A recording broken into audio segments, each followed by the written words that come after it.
Frankenstein related his experiences to Captain Walton, the master of the Voyager, the vessel which was bound on a journey in polar exploration. While the Voyager was icebound, Captain Walton spent much time with Baron Frankenstein, who was gradually recovering his health.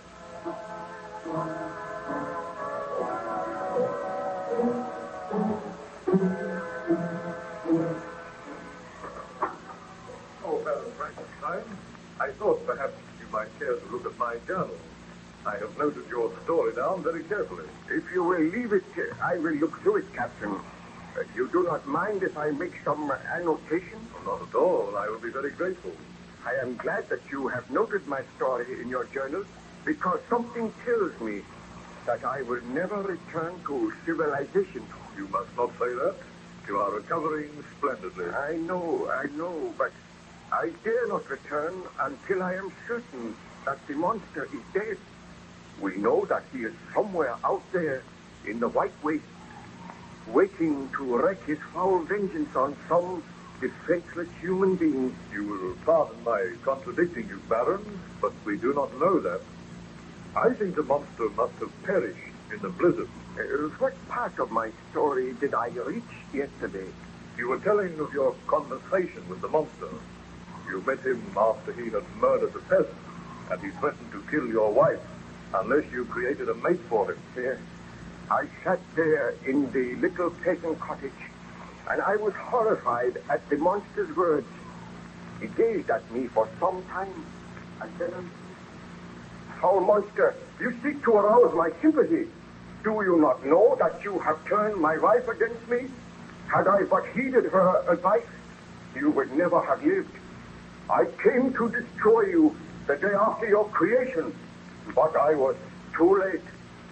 You had escaped, and you had already taken a life. I will take no more lives if you will accede to my request. When I left your home, I wandered through the woods, and there I saw the child whom you called William. As soon as he saw me, he screamed and sought to run away. But I seized him by the arm and spoke softly to him, bidding him not to be afraid. He told me that his uncle was Baron Frankenstein, and that I would be punished if I harmed him.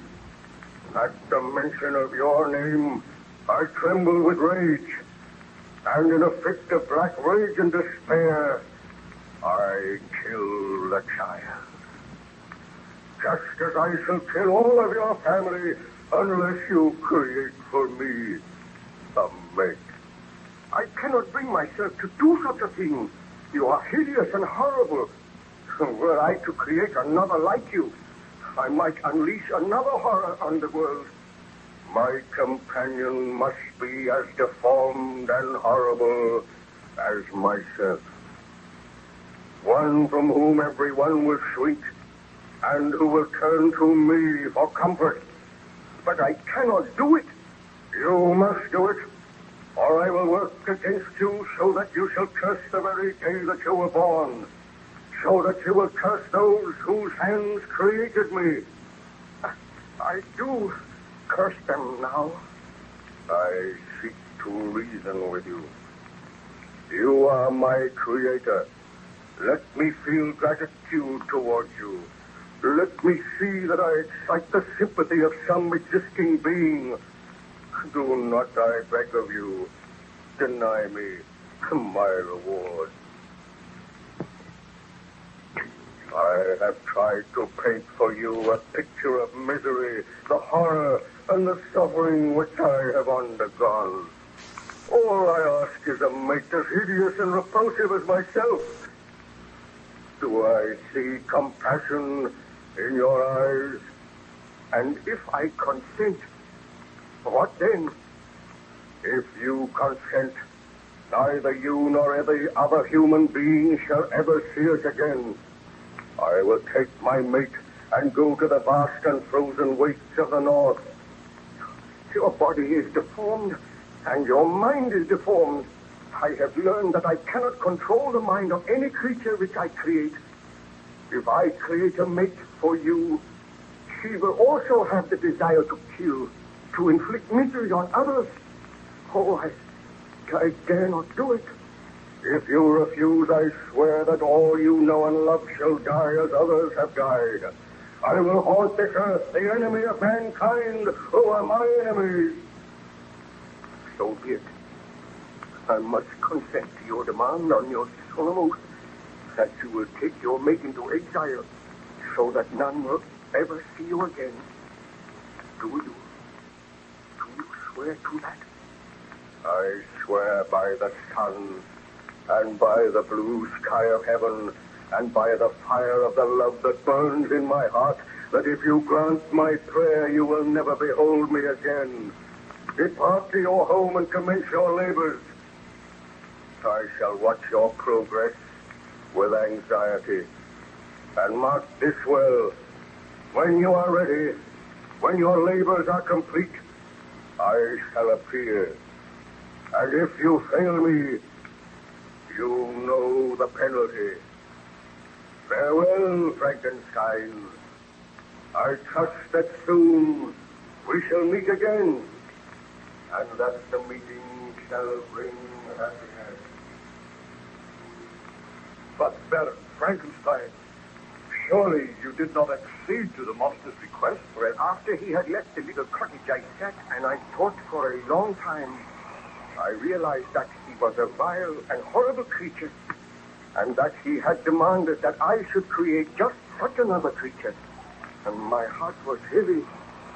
With dragging footsteps, I returned home, where I found my wife and my friend Ernst Clerval awaiting me. As soon as I entered, Elizabeth. Oh, Victor, I am so glad you have returned. I drove you away with harsh words last night, but I regretted my words. Tell me, what news? The monster still lives. Victor, my friend, I have heard of your troubles. Elizabeth has told me. Let me offer you all the aid that I can. Together we shall destroy this vile creature. Have no fear. The monster will do no more harm. There will be no other death. How can you know that? Well, I have spoken with him, and there shall be no more death. Rest assured of that, Elizabeth. Oh, I am so glad. But can you trust this monster? I have been greatly punished for my sins. Tell me this, Victor. Did you consent to the monster's request?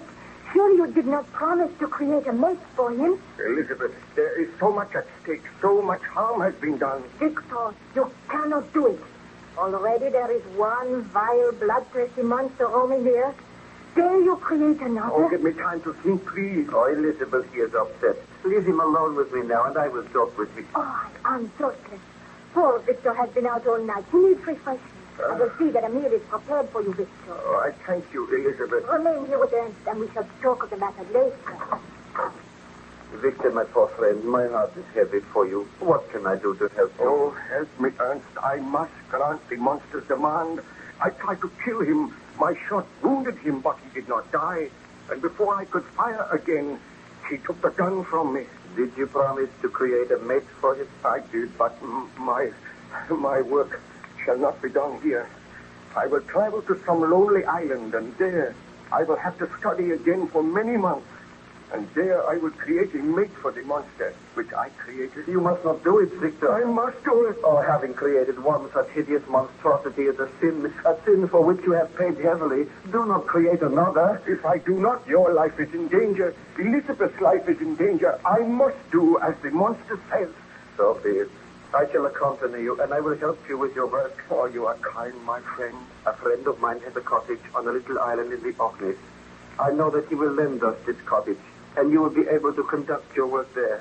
But I am against it, Victor. I do not think you should do it. I must do it. I feel sure that if I grant his request, there will be no further trouble. But how can you be sure? You cannot control the minds of the creatures which you create. Oh, we shall tell Elizabeth you are taking me away from my health, that I am going for a sea trip for several months. Then I will be able to return here to find happiness when my work is done. It seems the only way. The servants are preparing a meal for you, Victor. Oh, thank you, Elizabeth.